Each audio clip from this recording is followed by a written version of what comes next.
I've shifted this again to LCO. Okay? Nakita niyo yung cell. Now, we're going to scan the slide.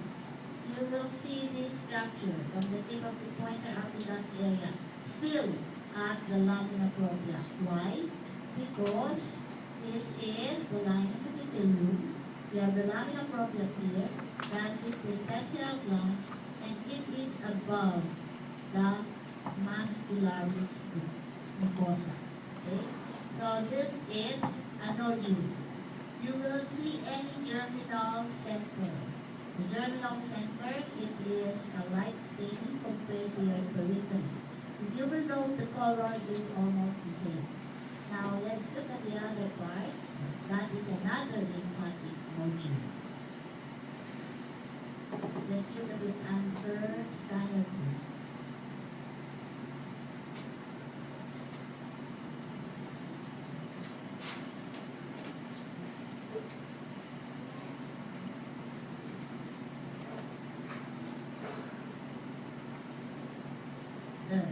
Can you appreciate that part? From the tip of the pointer up to that area, from that area up to that area, that is a lymphatic nodule. Okay? So this one is another lymphatic nodule. So you see aggregates of lymphatic nodules.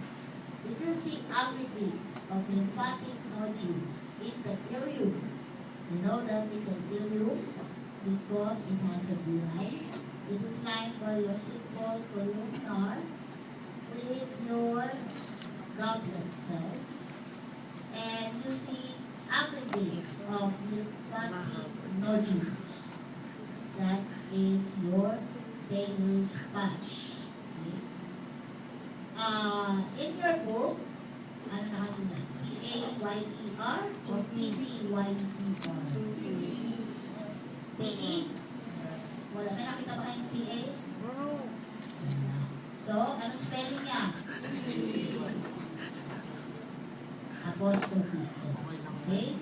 Yan lang siya tinatawag. You only call it Taylor's patch at one area in the ileum. So, you know this is ileum because it has Taylor's patch. You know this is a Taylor's patch because it has a villi and the lining epithelium is simple columnar, so this is okay. You see this one in between, if this is a lymphatic nodule and this is another lymphatic nodule, in between you will see this leukocyte.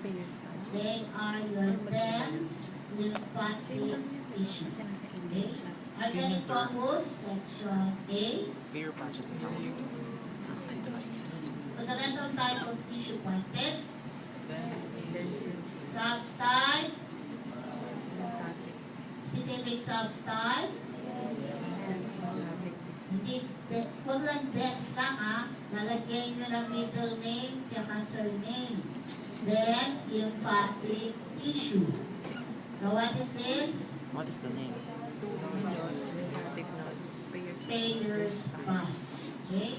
So the lymphatic nodule in any part of your lymphatic tissue or lymphatic organ, you will see this, compare this part to this part. You see that this has a lighter stain, compare it at the periphery.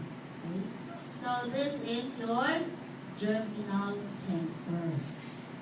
So you're asked what specific part of what specific the structure pointed at po ito. Ano po ito? Taylor's patch. Specific part? Germinal center. What type of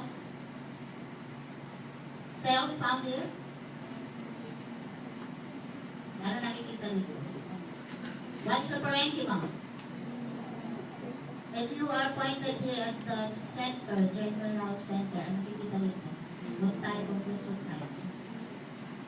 P o B?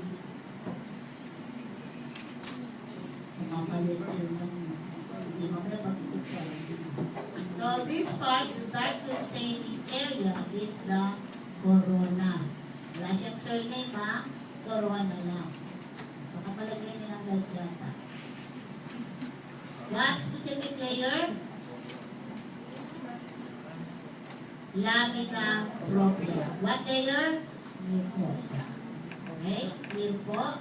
Pag specific, ang tanong, ang sagot nyo, lamina propria. Paano nyo malalaman yan? Siyempre, papakitaan namin kayo ng may muscle. Muscle. Yan, muscle po yan. So, anything about it, that is the mucosa. If you are pointed here, that is the lamina propria. Not all lymphatic nodule has germinal center like this. Wala siyang germinal center. So if you see aggregates of lymphatic nodule in your tissue, you call it Bayer's patch. Diyan lang yun tinatawag. Okay? So the next slide. Next slide is number 50.